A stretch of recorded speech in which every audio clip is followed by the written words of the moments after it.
Mga kaibigan, magandang araw po sa ating lahat. Muli pong nagbabalik ang inyong lingkod, Hailey Comworks. Sa araw na ito mga kaibigan, ipapakita ko lamang po sa inyo yung pong successful na configuration ho natin sa load balancing ng Microtech and failover mga kaibigan. So ang ibig sabihin po niyan mga kaibigan ng Microtech load balancing, yan po yung dalawang ISP na ipagsasama ho mga kaibigan para po ang output po niyan is yun po yung total ng dalawang ISP na gagamitin natin. Halimbawa, gagamit ho tayo ng PLDT na meron po siyang Mbps na 50 Mbps na lakas, tapos yung isa naman ay 50 Mbps din, palagay natin globe. So pag nag-combine po yan ay magiging 100 Mbps po yan mga kaibigan. So yan po yung ibabahagi natin sa inyo. Actually, i-upload ko po yan bukas mga kaibigan. At saka yung failover na sinasabi ho nila, yun po yung pagsiswitch ng dalawang ISP mga kaibigan. Halimbawa, nag-down po yung isang ISP, nawalan po ng internet. So, ang magpapatuloy doon is yung ISP2, yung isang ISP.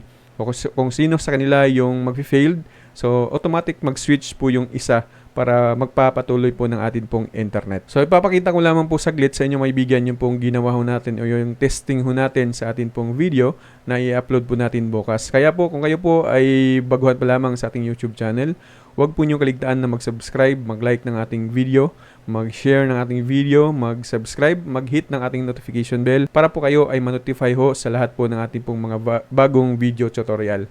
So papakita ko lamang po saglit sa inyo mga kaibigan. So dito banda mga kaibigan ay i-testing ho natin dyan. Tinesting ko po dyan yung dalawang ISP. So ang ginawa ko dito, uunahin natin yung ISP dyan na i-test. So yung ISP dyan is na X po yan. I-disable muna natin yung tawag dito yung ISP2 na disable po natin dyan. Yung ISP1 po yung i-test natin dyan.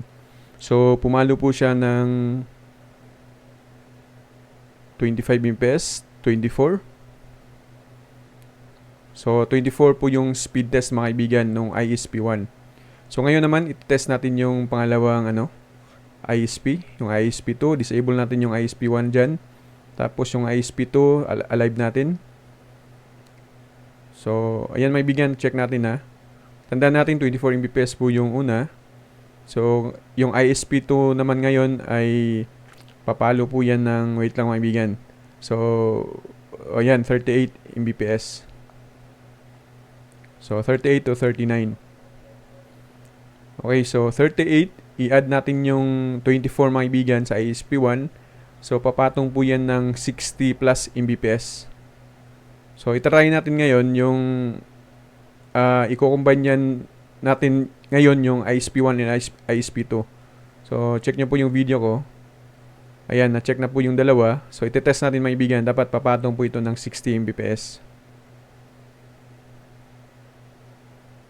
Okay, so forward lamang po natin. Ayan mga kaibigan, 63 Mbps. So, successful ho talaga tayo sa atin pong pag-config ng ating pong ISP1 and ISP2. 24 din 38. So, papalo po yan ng 60 Mbps. So, yan po yung ipapakita ko po or ituturo ko po mga kaibigan. Sa akin pong next video mga kaibigan, i-upload po natin bukas.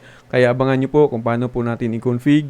At simpleng i-config lamang po yun pong tinatawag natin na Microtech load balancing and failover mga kaibigan. So kung kaya ko po na gawin po yun, ay kayang-kaya din pong gawin nyo po yan mga kaibigan. Sa araw na ito, yun lamang po mga kaibigan. Magandang araw po sa inyong lahat and God bless us all.